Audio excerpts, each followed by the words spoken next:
Oi, abençoados! Voltamos para mais um vídeo para dar continuidade no nosso estudo.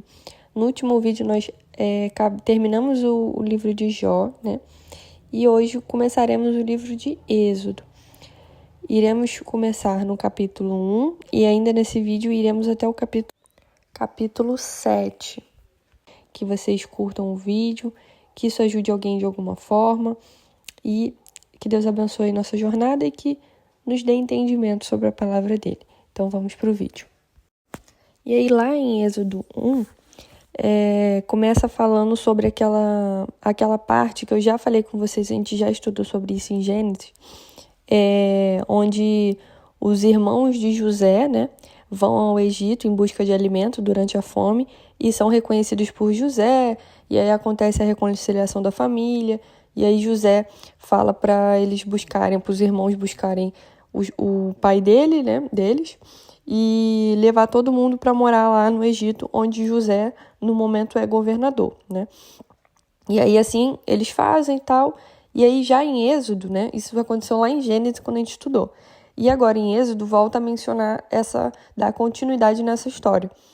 Então, eles foram para lá, né, lembra que foram todos os irmãos de José, que são 11 irmãos, né, com José são 12 filhos no total, mas são 11 irmãos, e foram cerca de 70 familiares, né? 70 pessoas foram, junto com Jacó e com os irmãos e tal, morar lá no Egito junto com José. E aí, já aqui em Êxodo, fala que todas as almas foram para lá, José faleceu e todos os seus irmãos e toda aquela geração, né? Então, agora é uma nova geração, todos eles já tinham morrido. E os filhos de Israel se frutificaram, aumentaram muito e foram fortalecidos grandemente, de maneira que a terra se encheu deles. Então levantou-se um novo rei sobre o Egito, que não conhecera a José, o qual disse ao seu povo: Eis que o povo dos filhos de Israel é muito, e são mais poderosos que nós. Usemos de sabedoria para com eles, para que não se multipliquem e aconteça que, vindo guerra, eles também se ajuntem aos nossos inimigos e pelejem contra nós e subam da terra. E puseram sobre eles maiores de tributos para que os afligissem com suas cargas, porque edificaram a Faraó, Pitom e Ramsés. Então, o novo rei do Egito, né, vendo que o povo de Israel se multiplicou muito e era mais forte, né, e mais poderoso do que eles, começaram a afligir eles, né, cobrando mais tributos, né, subornando eles e afligindo eles mesmo, sabe? Como se fosse para escravizar mesmo. E quanto mais eles os afligiam, mais eles se multiplicavam e mais eles cresciam. E aí esse novo rei lá do Egito falou com as parteiras das hebreias que quando forem ajudar a dar à luz, né, as hebreias, que se for filho era para matar e se for filha deixasse que vivesse. Mas as parteiras não, como elas temiam a Deus, elas não fizeram como o rei do Egito lhes pediu, né? Então conservaram os meninos. Então, quando o rei viu isso, chamou as parteiras e disse-lhe: Por que fizeste isso, deixando os meninos com vida? E as parteiras disseram a Faraó: É que as mulheres hebreias não são como as egípcias, porque são vivas, e já têm dado à luz antes que a parteira venha a elas. Portanto, Deus fez bem às parteiras, e o povo se aumentou e se fortaleceu muito. E aconteceu que, como as parteiras temeram a Deus, ele estabeleceu-lhe casas. Porém, então ordenou o Faraó a todo o seu povo, dizendo: A todos os filhos que nascerem lançares no rio, mas a todas as filhas guardares com vida. E aí foi um homem da casa de Levi e casou com uma filha de Levi. E a mulher concedeu à luz a um filho. E vendo que ele era formoso, escondeu-o 3 meses. Não podendo porém mais escondê-lo, tomou uma arca de juncos e o revestiu com barro e betume, e pondo nela o menino, a pôs à margem do rio. E sua irmã postou-se de longe para saber o que lhe havia de acontecer. E a filha de Faraó desceu a lavar-se no rio, e as suas donzelas passeavam pela margem do rio, e ela viu a arca no meio dos juncos, e enviou a sua criada, que a tomou. E, abrindo-a, viu ao menino, e eis que o menino chorava, e moveu-se de compaixão dele, e disse: Dos meninos dos hebreus é esse. Então disse sua irmã, a filha de Faraó: Irei chamar uma ama das hebreias que cria esse menino para ti. E a filha de Faraó disse-lhe: Vai, pois. A moça foi e chamou a mãe do menino. Então lhe disse a filha de Faraó: Leva esse menino e cria-mo, eu te darei teu salário. E a mulher tomou o menino e criou. E quando o menino já era grande, ela o trouxe à filha de Faraó, a qual o adotou, e chamou seu nome Moisés. E disse: Porque das águas o tenho tirado. Então, assim, em resumo, né? Nasceu um menino na tribo de Levi. A sua mãe escondeu ele por 3 meses e depois colocou no cesto no rio, porque não ia poder mais se esconder. A filha de Faraó encontrou ele e o adotou. E sem saber que a própria mãe de Moisés, a própria mãe dele, foi contratada para amamentá-lo. Então, a filha de Faraó, achou o menino no cestinho lá no rio, quis adotar o menino e pediu que uma ama, né, das hebreias amamentasse ele. E foi justamente a mãe dele mesmo. E aí, já adulto, o Moisés vê um egípcio espancando um hebreu e mata o egípcio e esconde o corpo dele na areia lá. E com medo de ser descoberto, foge para Midian. E lá o sacerdote de Midian tinha 7 filhas. E aí Moisés começou a morar lá com aquele homem e acabou ficando com uma das filhas dele. E ela deu à luz a um filho, e ele mesmo o chamou de Gerson, porque disse: Peregrino fui em terra estranha. E aconteceu, depois de muitos dias, que, morrendo o rei do Egito, os filhos de Israel suspiraram por causa da servidão, e clamaram, e o seu clamor subiu a Deus por causa de sua servidão. E ouviu Deus o seu gemido, e lembrou-se Deus da sua aliança com Abraão, com Isaque e com Jacó. E viu Deus os filhos de Israel, e atentou Deus para a sua condição. E aí Deus aparece a Moisés na sarça ardente, lá no monte Horebe. Então Moisés diz a Deus: Quem sou eu que vá a Faraó e tire do Egito os filhos de Israel? E disse: Certamente eu serei contigo, e isto te será por sinal do que eu te enviei. Quando houveres tirado este povo do Egito, servireis a Deus neste monte. E então Moisés disse a Deus: Eis que quando eu for aos filhos de Israel e lhes disser: O Deus dos vossos pais me enviou a vós, e eles me disserem: Qual é o seu nome? Que lhes direi? E Deus disse a Moisés: Eu sou o que sou. Disse mais: Assim dirá aos filhos de Israel: Eu sou, me enviou a vós. Assim dirá aos filhos de Israel: O Senhor Deus de vossos pais, o Deus de Abraão, o Deus de Isaque, o Deus de Jacó, me enviou a vós. Esse é meu nome eternamente, e este é meu memorial de geração em geração. Então Deus aparece para Moisés, ordena que Moisés volte ao Egito para liberar o povo, e Deus se identifica como Eu sou o que sou, e promete estar com Moisés. Então Deus instrui Moisés a falar com os anciãos de Israel e depois ao faraó. E aí Moisés questiona, né? Mas eis que não me crerão, nem ouvirão a minha voz, porque dirão: O Senhor não te apareceu. E o Senhor disse-lhe: O que é isso na tua mão? Aí ele disse: Uma vara. Aí Deus disse: Lança na terra. E ele lançou na terra. E tornou-se em cobra. E Moisés fugia dela. Então disse o Senhor a Moisés: Estende a tua mão e pega-lhe pela cauda. E estendeu sua mão e pegou-lhe pela cauda. E tornou-se em vara na tua mão. para que creiam que te apareceu o Senhor Deus dos seus pais, o Deus de Abraão, o Deus de Isaque, o Deus de Jacó. E disse-lhe mais o Senhor: põe agora a tua mão no teu seio. E tirando-a, eis que a sua mão estava leprosa, branca como a neve. E disse: torna a pôr a tua mão no teu seio. E tornou a colocar a mão no teu seio. Depois tirou-a do teu seio, e eis que se tornara como a sua carne. E acontecerá que, se eles não te crerem, nem ao ouvirem a voz do primeiro sinal, crerão a voz do derradeiro sinal. E se acontecer que ainda não creiam a estes sinais, nem ouvirem a tua voz, tomarás das águas do rio e as derramarás na terra seca. E as águas que tomarás do rio tornar-se-ão em sangue sobre a terra seca.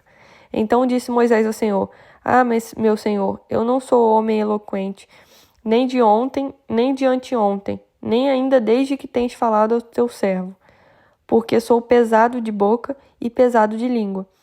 E disse-lhe o Senhor: quem fez a boca do homem? Ou quem fez o mudo, ou o surdo, ou o que vê, ou o cego? Não sou eu, o Senhor? Pois vá agora, e eu serei com a tua boca, e te ensinarei o que hás de falar. Então Moisés toma o cajado na mão, com que farás os sinais, né? E buscou tua mulher e foram para o Egito.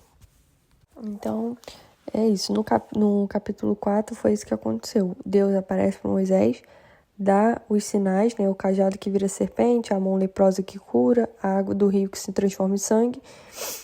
Moisés hesita, né? Pede que Deus para enviar outra pessoa, mas Deus se ira, né, com ele, mas nomeia Arão, que é o seu irmão, como um porta-voz. Ele vai junto com Moisés. Então Moisés pega a tua família e retorna ao Egito, mas Deus reafirma que endurecerá o coração de de Faraó. Aí Moisés e Arão reúnem os líderes de Israel, né? E eles creem na mensagem que ele está falando. E aí, após Moisés e Arão falar com os anciões de Israel, né? Eles vão até Faraó e diz: assim diz o Senhor Deus de Israel: deixa ir o meu povo para que me celebre uma festa no deserto. Mas Faraó disse: quem é o Senhor, cuja voz eu ouvirei, para deixar ir Israel? Não conheço o Senhor, nem tampouco deixarei ir Israel. E eles disseram: o Deus dos Hebreus nos encontrou. Portanto, deixa-nos agora ir, caminho de 3 dias ao deserto, para que ofereçamos sacrifícios ao Senhor nosso Deus, e ele não venha sobre nós com pestilência ou com espada. E aí Moisés e Arão pedem ao faraó permissão, né, para que o povo adore a Deus no deserto, porém Faraó se recusa e aumenta o peso do trabalho, exigindo que os israelitas façam tijolos sem fornecer palha. E aí o povo se volta contra Moisés por causa do agravamento das opressões, né? Porque eles são açoitados e tal e começam a sofrer mais. E aí falou Deus a Moisés: eu sou o Senhor, e eu apareci a Abraão, a Isaque e a Jacó como Todo-Poderoso, mas pelo meu nome, o Senhor, não lhes fui perfeitamente conhecido. E também estabeleci a minha aliança com eles, para dar-lhes a terra de Canaã, a terra de suas peregrinações, na qual foram peregrinos. E também tenho ouvido o gemido dos filhos de Israel, aos quais os egípcios fazem servir. E lembrei-me da minha aliança. Portanto, dize aos filhos de Israel: eu sou o Senhor, e vos tirarei de debaixo das cargas dos egípcios, e vos livrarei da servidão, e vos regressarei com o braço estendido e com grandes juízos, e eu vos tornarei por meu povo, e serei vosso Deus, e sabereis que eu sou o Senhor vosso Deus, que vos tiro de debaixo das cargas dos egípcios. E eu vos levarei à terra, acerca da qual levantei minha mão, jurando que a daria a Abraão, a Isaque e a Jacó, e vos darei por herança, eu, o Senhor. Deste modo, Moisés falou aos filhos de Israel, mas eles não ouviram Moisés por causa da angústia de espírito e da dura servidão. Falou mais o Senhor a Moisés, dizendo: Entra e fala a Faraó, rei do Egito, que deixe sair os filhos de Israel da sua terra. Moisés, porém, falou perante o Senhor, dizendo: Eis que os filhos de Israel não me têm ouvido, pois como Faraó me ouvirá? E aí Deus disse: Tu falarás tudo o que eu te mandar, e Arão, teu irmão, falará a Faraó que deixe ir os filhos de Israel da tua terra. Eu, porém, endurecerei o coração de Faraó e multiplicarei na terra do Egito os meus sinais e as minhas maravilhas. Faraó, pois, não vos ouvirá, e eu porei minha mão sobre o Egito e tirarei meus exércitos, meu povo, os filhos de Israel, da terra do Egito, com grandes juízos. Então os egípcios saberão que eu sou o Senhor, quando estender minha mão sobre o Egito e tirar os filhos de Israel do meio deles. E assim fizeram Moisés e Arão, como o Senhor lhes ordenara. E Moisés era de idade de 80 anos, e Arão de idade de 83 anos, quando falaram a Faraó. E o Senhor falou a Moisés e a Arão, dizendo: Quando Faraó vos falar, dizendo: Fazei-vos um milagre, dirás a Arão: Toma a tua vara e lança diante de Faraó, e se tornará em serpente. Então Moisés e Arão foram a Faraó e fizeram assim como o Senhor ordenara. E lançou Arão a tua vara diante de Faraó e diante dos teus servos, e tornou-se em serpente. E Faraó também chamou os sábios e encantadores, e os magos do Egito fizeram também o mesmo com os seus encantamentos. Porque cada um lançou sua vara e tornaram-se em serpente. Mas a vara de Arão tragou as varas deles. Porém o coração de Faraó se endureceu e não os ouviu, como o Senhor tinha falado. Então disse o Senhor a Moisés: O coração de Faraó está endurecido, recusa deixar ir o povo. Vai pela manhã a Faraó, eis que ele sairá às águas, põe-te em frente dele na beira do rio, e tomarás em tua mão a vara que se tornou em cobra, e lhes dirá: O Senhor, Deus dos Hebreus, me tem enviado a ti, dizendo: Deixa ir o meu povo, para que me sirva no deserto. Porém, eis que até agora não tens ouvido. Assim diz o Senhor: Nisto saberá que eu sou o Senhor. Eis que eu, com esta vara que tenho em minha mão, ferirei as águas que estão no rio, e tornar-se-ão em sangue. E os peixes que estão no rio morrerão, e o rio cheirará mal, e os egípcios terão nojo de beber a água do rio. Disse mais o Senhor a Moisés: Dize a Arão: Toma a tua vara e estende a tua mão sobre as águas do Egito, sobre as suas correntes, sobre os seus rios e sobre seus tanques, e sobre todo o ajuntamento das suas águas, para que se tornem em sangue, e haja sangue em toda a terra do Egito, assim nos vasos de madeira como nos de pedra. E Moisés e Arão fizeram assim como o Senhor tinha mandado. E Arão levantou a vara e feriu as águas que estavam no rio, diante dos olhos de Faraó e diante dos olhos dos seus servos. E todas as águas do rio se tornaram em sangue. E os peixes que estavam no rio morreram, e o rio cheirou mal, e os egípcios não podiam beber água do rio, e houve sangue por toda a terra do Egito. Porém, os magos do Egito também fizeram o mesmo com seus encantamentos, de modo que o coração de Faraó se endureceu e não os ouviu, como o Senhor também tinha dito. E virou-se Faraó e foi para sua casa, nem ainda nisso pôs seu coração. E todos os egípcios cavaram poços junto ao rio para beberem água, portanto não podiam beber água do rio. E assim se cumpriram 7 dias depois que o Senhor ferira o rio. Então é isso, gente. Mais um vídeo por aqui. Espero que vocês curtam para poder esse vídeo chegar para mais pessoas que talvez também precise, né, ouvir a palavra, que também precise fazer algum tipo de estudo sobre a Bíblia. E é isso, até o próximo vídeo. Um beijo, fiquem com Deus. Não esqueçam de ativar o sininho para seguirmos juntos nessa jornada pelo conhecimento da palavra. Compartilhe comigo também a sua visão sobre o estudo, pois é sempre bom trocarmos informações.